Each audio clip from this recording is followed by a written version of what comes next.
wheel rolling clumsily alongside of him and Parker wherever they went. Sometimes in the most jealousy-dusted corners of his mind, Miles thought of Benji as something else, something even worse. He was Michael and Catherine's real child. Truth be told, I never liked you growing up. You were a snot-nosed little brat who always got whatever you wanted because you were the baby. I remember Mom always telling me and Parker to include you, play with you, take you places. He's just a baby.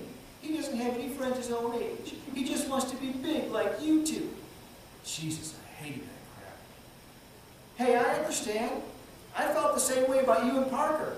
For most of my life, you two were just the big jerks who slept in the room across the hall who were always being mean to me. Benji shot back. Mean to you? Wide-eyed and smiling, Miles feigned innocence. Us? Another smile eased the tension in the air.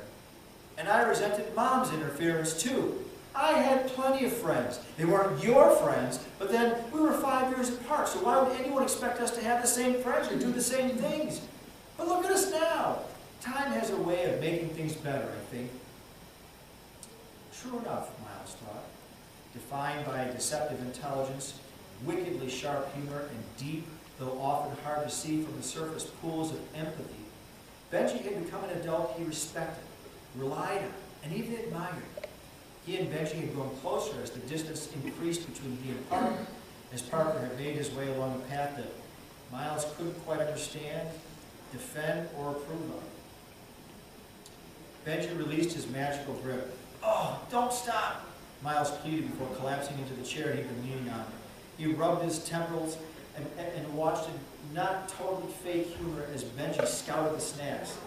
Tall, wiry, and muscular like their father, with Michael's same olive-tinted skin tone, Michael appeared more Greek or Italian than Hispanic, and his young single mother never confirmed his true paternity before she died in an accident, creating an ongoing family mystery. Mischievous eyes and an easy, sly laugh, like he always knew the punchline before he ever heard the joke. Benji had always been as easy on the eyes as he was on the soul.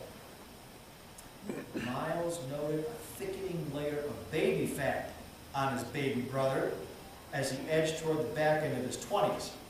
As a kid, Benji had always been a persnickety eater, shying away from salads and anything else that might pass for healthy. Now, he plated 2 tamales, a chunk of rubbery macaroni and cheese, a tower of tortilla chips, a mound of refried beans, coleslaw as big as the head of the cabbage that produced it, and a pile of homemade Spanish rice. For good measure, he blanketed the entire culinary offense in hot sauce. Cutting a large slice of chocolate chip cheesecake, he turned back to Miles. You want something? He waved his plate towards his brother. Good God, no, how can you eat anything? Miles' stomach churned again. Benji plopped into the chair across from Miles and barely raised his eyes from the mountainous fare. The baby brother shoveled several forkfuls into his mouth. Whatever, Miles thought, uninterested in debating the dietary disaster happening only 3 feet away. I can't go back in there, he said, shaking his head slowly, his eyes gray with exhaustion and fatigue. What do you mean? He mumbled around the half-chewed food. I mean, I can't go back in there. I'm tired of Mom's bullshit. Smiling that fake smile at everyone like nothing is wrong. Listening to everyone sing Dad's praises. Not to mention that I feel like I'm going to throw up every 10 minutes. Benji finally stopped eating. He licked his fingers. That is so disgusting, Miles scolded. Use a napkin for Christ's sakes! Benji glared at Miles. No, that's not disgusting. The words fell slowly like crumbs from his lips. What's disgusting and really sad is you continuing to feel so sorry for yourself.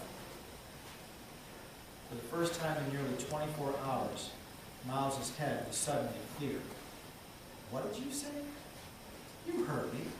You're acting like a complete and total dick.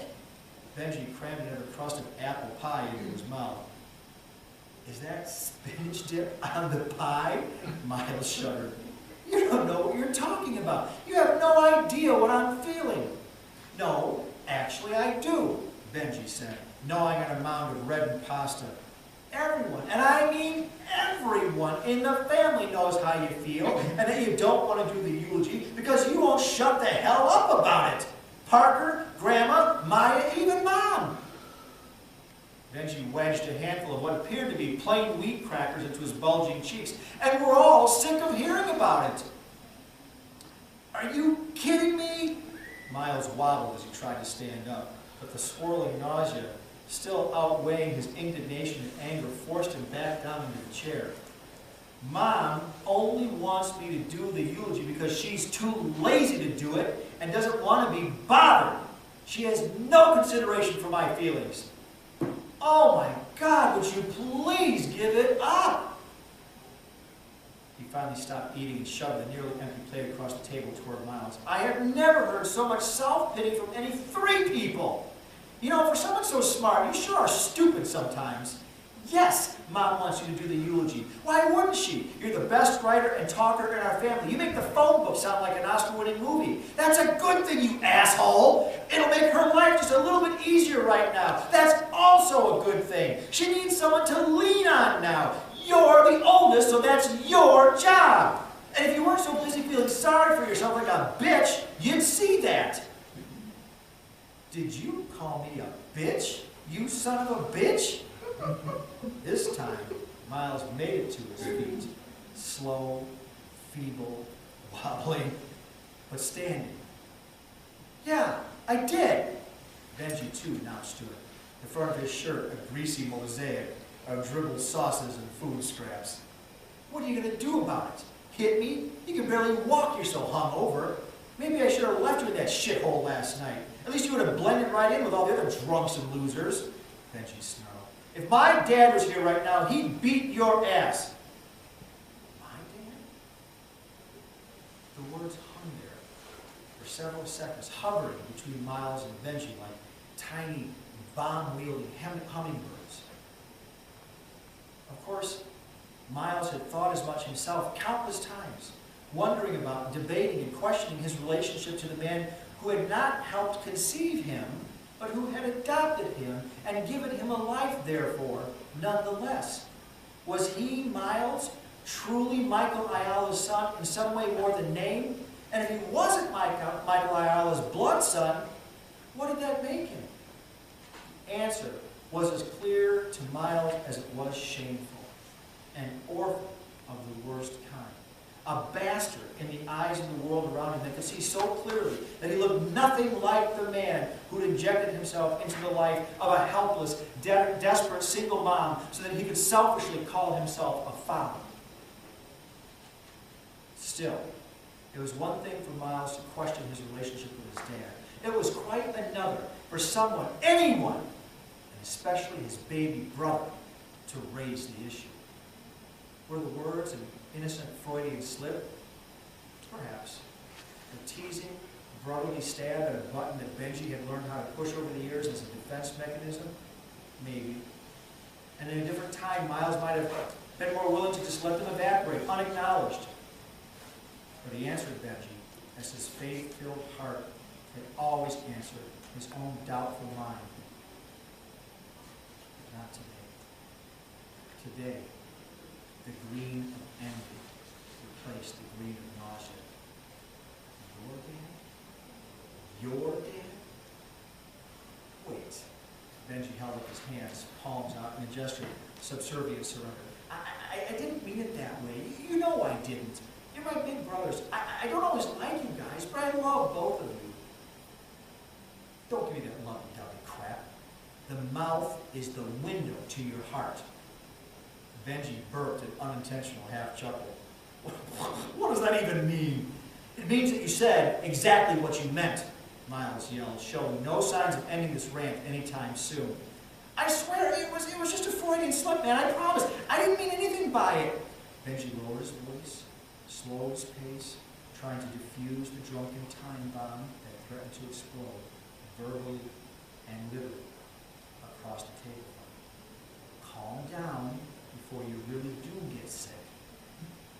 Bullshit, Miles seethed, panting with the effort of keeping his balance, wiping spit from the corner of his mouth. You have always told people that you were Dad's real son. Admit it! I never said that. And if I did, it was an accident, not on purpose. Miles wobbled, his eyes glazing from the cocktail of anger and exhaustion and alcohol. His words started to bump into and roll over each other like waves approaching and departing the same place on the shore. You always thought you were better than Parker and me. You could do no wrong, he sneered, that golden child. Come on, man, slow down, take a breath. Think about what you're saying. You're hungover. Benji shuffled his feet slightly, positioning himself to catch Miles if, or more likely when, he toppled. I may be hungover, but I can still talk well enough to tell you that he was as much my dad and Parker's dad as he was yours. Maybe even more. He chose to adopt us. I know that, Benji insisted. Please stop. People are staring. Fuck them, Miles said loud enough to be heard in the next room. Then at the top of his voice, and you too. And for all anyone knows, you were an accident, you asshole. Miles lunged for Benji. His baby brother, younger, sprier, and sober, easily dodged the attack. Miles grasped at empty air, stumbling, tumbling onto the table. He landed, face down, panting, sprawled squarely on the Mole Hill remnants of Benji's former mountain of food. Miles crinkled his nose as the acrid remnants of last night's whiskey rose from the back of his throat and escaped his lips, burning his nostrils as it wafted between his nose hairs. Hey! Miles and Benji turned to see an attractive, dark-complexioned, middle-aged woman in the lounge doorway. Though she partially blocked their view, Miles could see faces over her shoulder in the reception area, turning toward the ruckus. Miles liked and loved, to varying degrees, all of his Ayala relatives. Relative being a relative term, given his and Parker's adoption, and the Ayala clan's confoundingly loose definition of family. Yet, no matter the semantics or bloodline, Carmen Munoz was by far Miles's favorite aunt on his dad's side. Throughout his childhood, especially his adolescence, she'd been friend and confidant, protector, mentor, even mother on a few occasions. When he thought of her, always fondly, he saw the radiant, toothy smile and heard her full-throated, high-pitched laugh that crackled as if the joy it conveyed was too big to contain. Aunt Carmen neither smiled nor laughed now. The two of you stop this right now, she ordered. Your dad would be ashamed of both of you. Miles' head swiveled slowly. He locked eyes with Benji, and he snarled under his breath.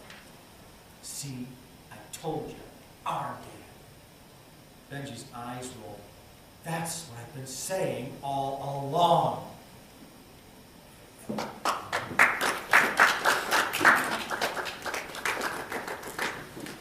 Thank you for sharing. Thank you. And I was right, it's too long, but it's a damn good chapter. Good book. It's a good book. Actually, it didn't feel long. No, it didn't. I could listen to you all day. See? Do it again.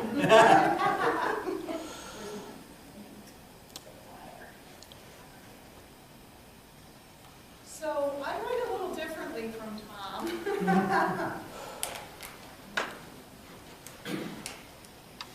And so I brought two shorter pieces, two very different shorter pieces, and neither of which are published yet. One is, sorry Tim, it's the next book in the Adventures of Cornell Dyer series, and he's a supernatural super sleuth that travels around the country in a motorhome, vanquishing supernatural mysteries, and you'll get an idea for his character. Timothy kind of co-writes them with me, except this one, Rebecca actually wrote the very first one in draft, and she thought she lost it years ago before we even did the first one. So we worked on this summer, and it's called Cornell Dyer and the Mystical Being. And it's more like in the line of Goosebumps books, so an 8 to 12-year-old range, but adults like reading them too, like Tom. He calls them little detective stories. And so I'll read you the back cover, I'll read the first chapter, and then I have something a little different. When asked to banish ghosts in a backyard lake, supernatural super sleuth Cornell Dyer encounters one mystery after another. A ghostly mist with eyes, a ghost town, and a town that keeps changing its name. Delving into each one will change Cornell's life. Is he ready? Huh, Cornell exclaimed. What kind of a town can't get its name right? The gas station attendant pushed up his thick glasses with a shaking finger. He smoothed his gray black hair with a trembling hand.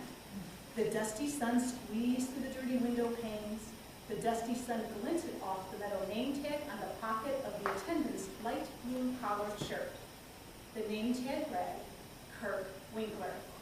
Sir, Kirk stammered in a voice that had a faint German accent. I can't explain it. The town's name has changed almost daily since I was a boy. He held out his hand. May I? Cornell said. But he set the wrinkled road map on the counter. Kirk began tracing a curving line with a shaking finger. You see, if you take this road south of Virginia for the next 3 hours, you'll come to what? Cornell demanded. Can't pronounce it, Kirk confessed.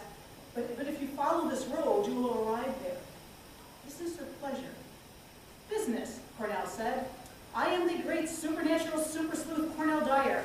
I specialize in amulets, fortune-telling, ghost hunting, horoscopes, numerology, palm reading, potions, seances, spells, vampire slaying, controlling zombie populations, and deactivating Moravian pink goblins in cold whispers.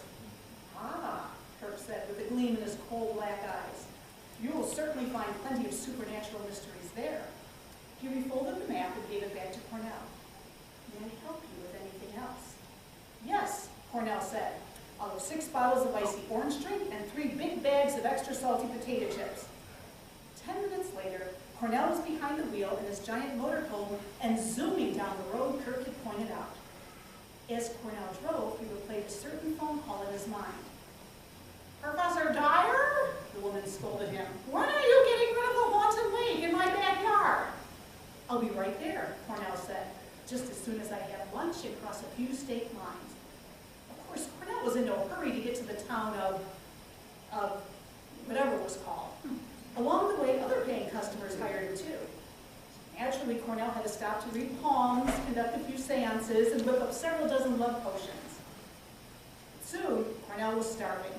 He saw a sign for Hal's drive-in restaurant, so Cornell turned off the highway. At Hal's, Cornell ordered 3 hamburgers, 2 large hand-cut fries, and a super large homemade frosty root beer. He studied the map as he munched and slurped. 2 hours to go until he arrived there. All done? The red-haired car hop in the white shirt and black tie asked, reaching for the plastic tray. Her green eyes glinted in the sunlight. Yep. Cornell folded the map and turned the key. 2 more hours later, Cornell veered off the main remote road and onto an even more remote road. He drove for 10 more miles and then came to the end of the road. At the end of the road was a house. He braked and put the motorhome into park. The house looked like a flat box with an overhanging flat roof. Along with a standing porch, the front of the house also had 2 large square windows and an old door between them that looked like 2 eyes and a long nose. Cornell felt the house was actually staring at him. Now that may sound strange to many people, but it did not sound strange to a supernatural super sleuth like Cornell Dyer. A ghoul garage in Nebraska not only watched Cornell, it had spied on him too. The castle of creepy cocoons didn't give Cornell a single moment of